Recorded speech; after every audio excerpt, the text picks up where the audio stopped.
watching Chip Chat, the only show that puts the chips into the art chats. Fancy that? It's Chip Chat! What I realise when I edit this is that I'm just stuffing my face and the other people are just chatting away.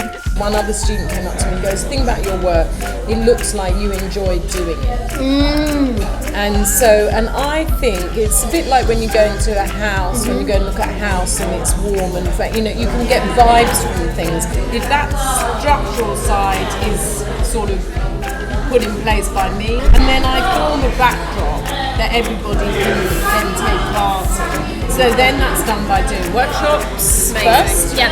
So, and that's where we start discussing about the narrative of the piece as well. There's a lovely phrase which Morag uses in her work, which is, make happy those who are near and those who are far will come. Sorry, I've got a chip. Got a chip. I think you do need some water. I want to see more of my art friends who I know from Weston. I want to see them into their power. Yeah. And have their spotlight and have their opportunities and see what they can do with that really. That's the dream.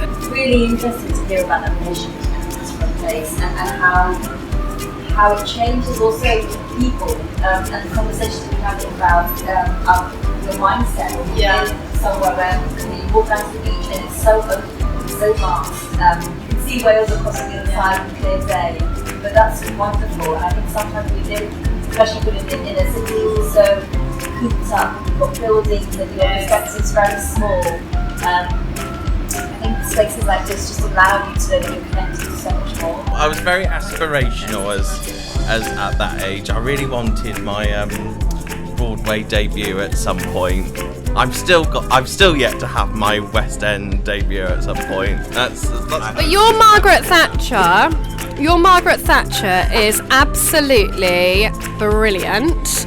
For me, it's I got my revenge on Margaret Thatcher. Because I put on the get up and I know she's a bit of a she's a character, but I've put all her stuff in the closet because she made so many gay men into the closet. That's my way of doing such. I was playing the king, as in Sleeping Beauty's father. King Stephen. Yeah. And I used to have to make my entrance onto stage. One side I was coming on, and the other side the Queen was coming on. And she was a very nervous person, and she'd be always waiting to see me on the other side of the wings, looking for me so that we could make our joint entrance on together. But I always used to just hide behind a pillar right until the very last minute, and then enter. And then I had to sing Zippity Doo Dah as soon as I wake up from my sleep. My sister had said to me that there was this craft group going on in Bigwell. I should go to it. And I was like, I'm not really sure.